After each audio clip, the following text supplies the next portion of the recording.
राधे राधे। अगर आपकी भी जिंदगी इस तरह भाग रही है जिसमें केवल काम, अनवांटेड लोग और बेफालतू का प्रेशर है, तो ये सुनो।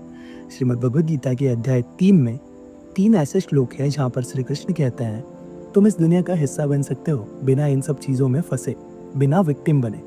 नंबर 1, अध्याय 3 श्लोक 28, बी द ऑब्जर्वर। कृष्ण कहता है, जो ज्ञानी व्यक्ति है वो समझता है कि वो नहीं, प्रकृति सब कुछ कर रही है, वो केवल एक माध्यम है और इस सब का जीवंत साक्षी।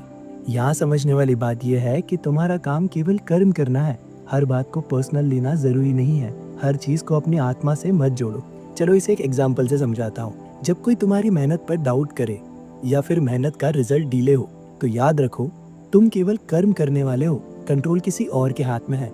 पेशेंस रखो, शांति से इंतजार करो, you'll get what you deserve. Number 2, अध्याय 3 श्लोक 29, डोंट डिस्टर्ब द इग्नोरेंट। यहाँ कृष्ण कह रहे हैं, जो लोग अभी ये समझने के स्तर पर नहीं है उन्हें डिस्टर्ब मत करो, उन्हें उनके कर्म करने दो। जिन्हें सही गलत नहीं पता उन्हें ये मत बताओ कि क्या सही और क्या गलत है, उन्हें रोको मत। यहाँ समझने वाली बात यह है कि हर किसी को समझाने की जरूरत नहीं है। कई बार शांति तब आती है जब हम केवल अपना कर्म करते हैं बिना दूसरों की परवाह किए। चलो इसे भी एक एग्जाम्पल से समझाता हूँ। तुम स्पिरिचुअल चीज़ों को समझते हो, तुम्हारा अपना रीज़न है इसे समझने का।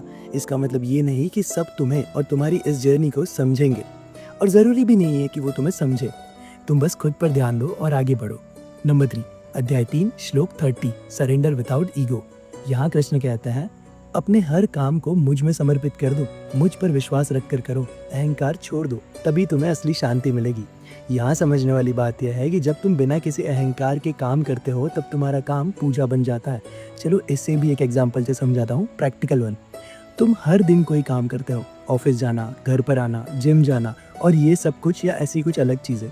अगर ऑफिस में एक अच्छी पोस्ट पर हो तो ग्रैटिट्यूड रखो, अच्छे घर में हो तो भगवान को धन्यवाद कहो, अच्छी बॉडी भी बना ली है जिम जाकर तो उसका घमंड मत करो, बिगिनर्स की भी रिस्पेक्ट करो।